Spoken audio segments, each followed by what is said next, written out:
আসসালামু আলাইকুম এভরিওয়ান, সবাই কেমন আছেন? আশা করি ভালো আছেন। আপনাদের দোয়া ও ভালোবাসা আমি আমার পরিবার নিয়ে ভালো আছি আলহামদুলিল্লাহ।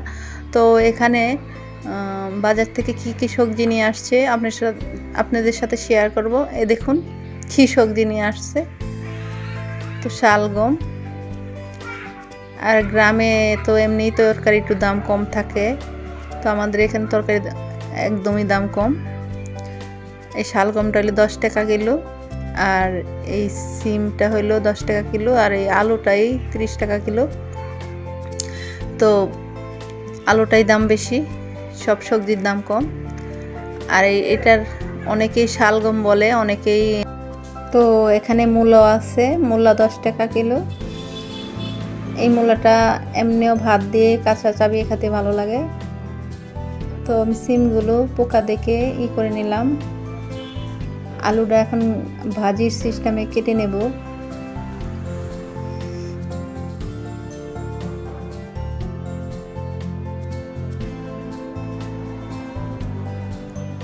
তো এই শালগমটা একদম মূলোর মতোই লাগে আমার কাছে,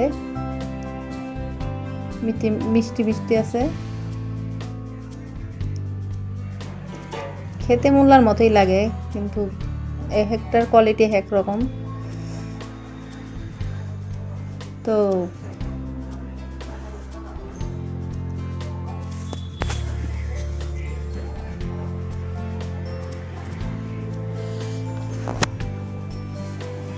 এটাও বাজির সিস্টেমে কেটে নেব। ছোট ছোট চিংড়ি মাছের শুটকি আছে, এ দিয়ে শুটকি রান্না করব।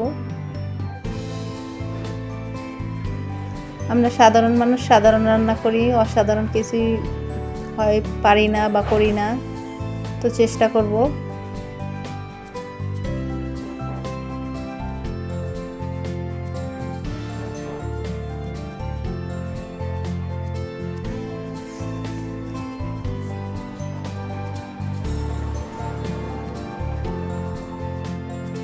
ওখানে এগুলো কাটা হয়ে গেছে।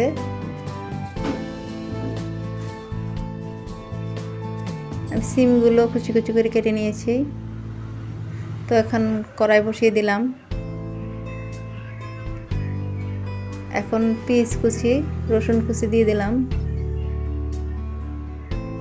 পিসগুলো আমার পুরনো পিস, তো মানে ঘরের ভিতরেই মানে হয়ে গেছে, চারা হয়ে গেছে, মানে গাছ হয়ে গেছে। আমাদের পিস কিনা লাগে না, আমাদের নিজেদের ক্ষেতের পিস। কিন্তু তো ওই তরকারি সবসময় করা হয় না, পিস লাগায়, পিসটা ঘরেই থাকে সবসময়, পিস আর রসুন। তো এখানে মাছগুলো ভালো করে ধুয়ে নিলাম।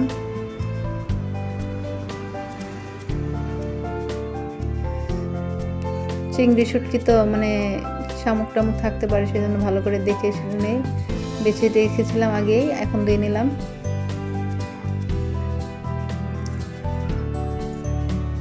এখন কাঁচামরিচ দিয়ে দিলাম, হলুদের গুঁড়ো,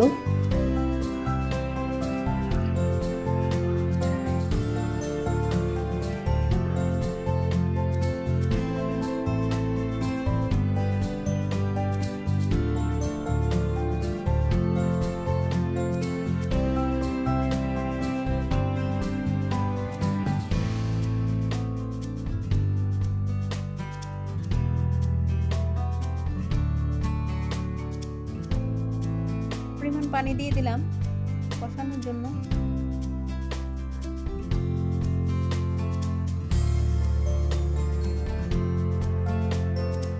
কষানো হয়ে গেছে, এখন আমি এগুলো কেটে রেখেছিলাম তরকারিগুলো দিয়ে দেবো। এইখানে 3 আইটেমের সবজি আছে, মূলো আছে, আলু আছে, শালগম আছে, সিম আছে, 4 আইটেম হয়ে গেল। তাদের সবজির তরকারি আসলে ভালো লাগবে। তো আমার চ্যানেলে যদি আপনারা নতুন